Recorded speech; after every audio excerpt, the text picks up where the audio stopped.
your hands together for the CEO of Atomicwork, Vijay Rayapati. That's so good, brother. Thank you, everyone. It's wonderful to see so many of you showing up in the city and driving from East Bay, South Bay, and people flying in from like East Coast. So we are super excited to host all of you. The team really worked hard over last, I think, 2+ months. Please give a round of applause to them because this is our first rodeo. So do expect like some crazy movements, but hopefully we'll get through them with the help of Jeff. So that was really fun, mate.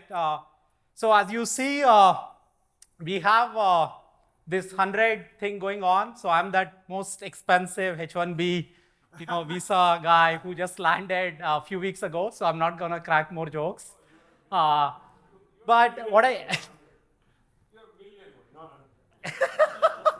Yeah, and who knows, like people are doing 100 billion rounds now. We thought like raising 100 million is like the biggest thing ever could happen, in the Bay, but now it looks like 100 billion is like another round for most companies. So with that, I'm super excited to talk about why we have put this together and what we have in store for you folks. And we all wake up every day almost hearing like, do AI or die, right?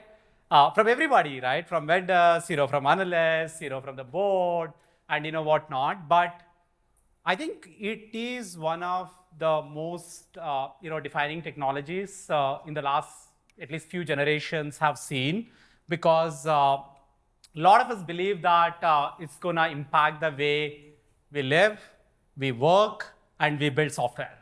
That's why we all showed up here. And we have a great panel that we have put together of people who have been through the journey and learned a lot of lessons. So I'm really excited about the CIO panel that we have for you folks today, where people share their experiences of going through. In reality, if you ask any AI team, the AI dilemma for them is like something on this screen, right? So you got like this amazing car, but the track is like so messy.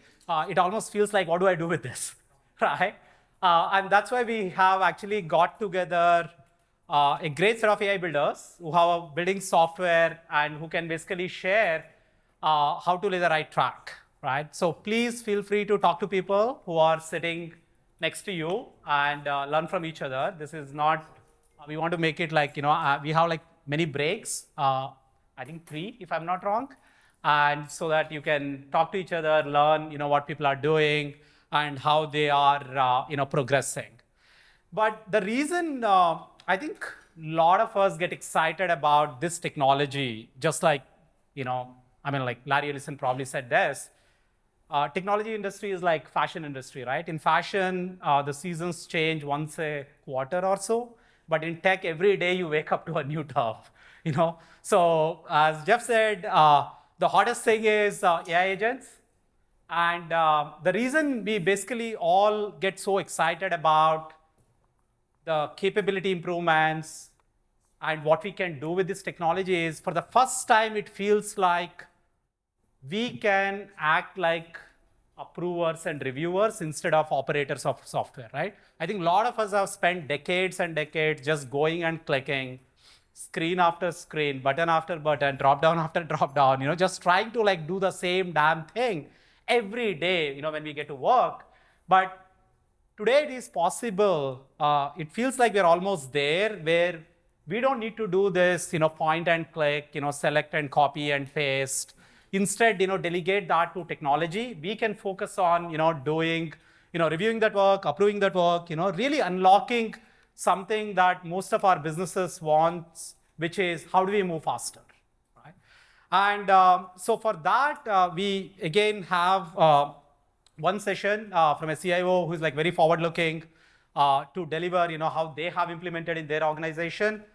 And the reason I basically say all of us get so excited, even like I get so excited, my ex-boss is here, Sunil Poti, he keeps making fun of me, saying, why did you start? You should have retired like me. But the reason I basically believe is we are in an era of compounding value, right? Because the things which used to take a couple of years to progress from 1x to 2x, 2x to 4x. Now it almost feels like every other quarter we are compounding in terms of capabilities of this foundation technology, right? And as you can basically see here, we will see incredible progress, almost every 2 quarters. And we get excited about some things and we get disappointed about some things like ChatGPT 5, right? When people hype it up so much and then, you go play with it and you feel like, hey, it just only looks incrementally better than, what we have seen. But I think algorithmically, things are getting so good. This is a fantastic time to be in technology, fantastic time to be building, fantastic time to be deploying and scaling. The fact that all of you showed up at Fusion says that your jobs are secure. You are here to learn and experiment and adopt. As always, Bali leads the way in terms of, progressing fast. I really wanted to spend a minute on this. This is one of my favorite laws. It's called Martek law, which says technology always moves exponentially and organizations move logarithmically. Guess who don't move? People. They never move, right? So even though the technology is getting so much good, so much better, every other quarter, it's a job of the people in this room, like the operators, the builders, the leaders, to truly enable and accelerate their organization to move fast, right? Otherwise, it's like that beautiful race car, which is, struck in a messy track. What do you do with it? You can't actually have fun. Neither, you can actually take a journey with it. And I would highly encourage you, if you're around, to talk to other people to basically see what worked, what didn't work, how did they went about, experimenting. I think one of the things for people in IT, as a builder who's building for that segment and community, it almost feels like our job is to reduce the risk, right? Or manage the risk. I think one of our prospect CIO recently said, hey, my job is to reduce the risk, but also introduce the risk. Because if I'm not introducing the risk, I'm not really making my business resilient, my business try out things. So I always go to my boss and basically say, if I'm going to try 5 things, expect like 2 of them to fail, in a worst case, even 3 of them to fail. So if you don't want me to experiment, then I'm not the guy, who will do the job for you, right? So I think that's a great mindset because it's the only way to move any organization forward.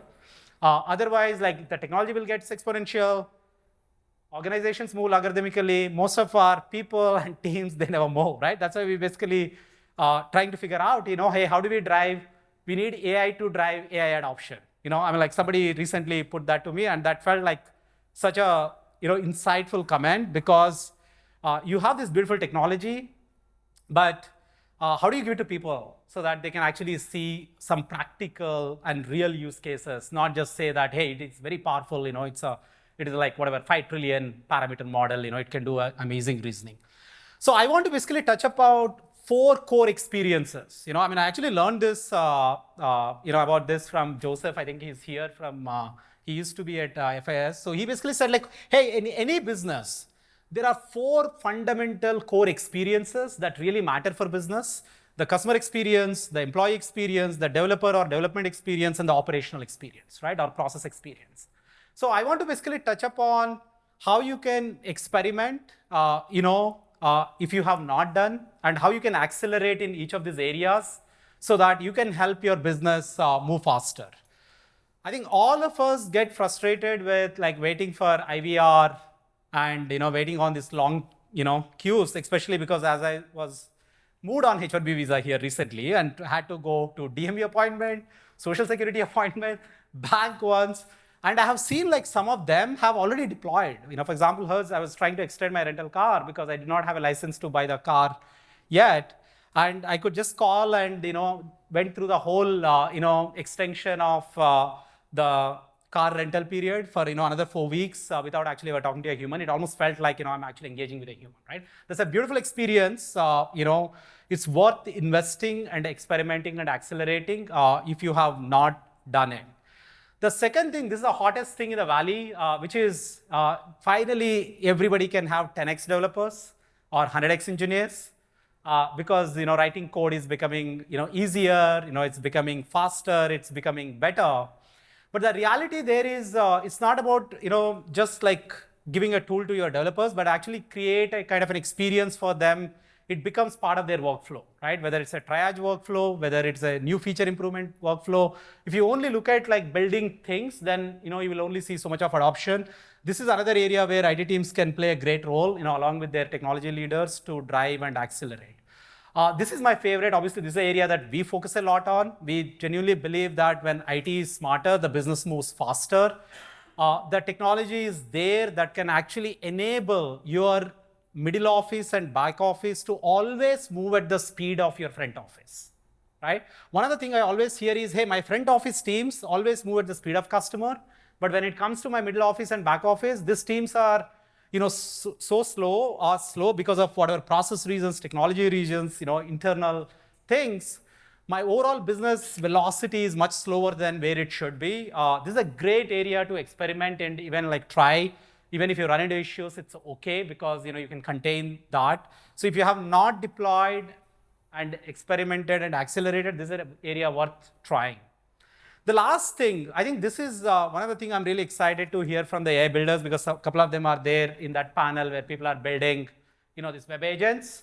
I think there are like a lot of processes where, as I mentioned earlier, you have to go click, copy, paste, do it again and again and again in business, which almost feels like it must be done, but I really don't want to do it. Is a great area to experiment and deploy, apart from whatever robotic process automation we all tried, which works beautifully well if you're processing Excel spreadsheets, and it's terrible when you have to actually process a little bit more dynamic kind of workflows. So as I said, like if you really want to take your business, move things forward, think about those 4 core experiences. But how can you enable? What do you need to think about to enable those experiences, in our business, right? And in your business. The first thing is context. So think about organizing the context for each of those use cases or experiences. Either you have to organize it or the vendor has to bring it, right? So AI magically will not organize the context for any of those, use cases. 2, look at automations that we could never do versus, a lot of us try to do the same automations. And then we basically say, okay, fine, whatever, I have done this in the past. But look at automations that you could not have done in the past, where it basically involves, either dealing with multiple systems and going through like, multiple processes, across the systems. The third important thing for people who have adopted and deployed, I think one of the things that is really frustrating is every vendor has AI. There are existing vendors, there are new vendors, there are obviously these technology platforms which are pushing for us to build. Now people were tired of dealing with like 100 apps. Now it almost feels like they have to deal with like 100 agents, right?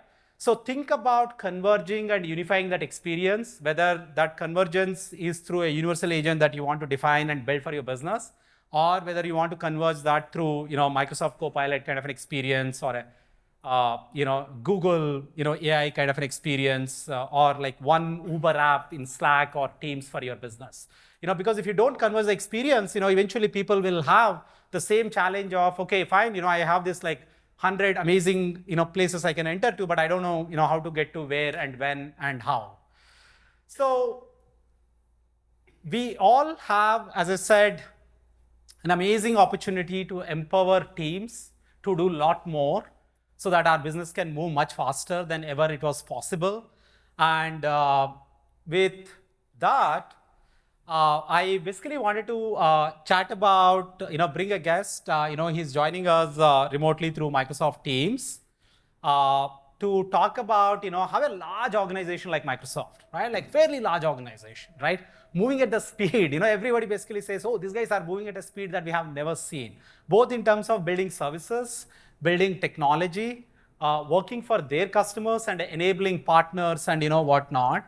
And what was their journey in terms of accelerating innovation in the last 2 to 3 years. With that, I want to basically get Jeff Taper online.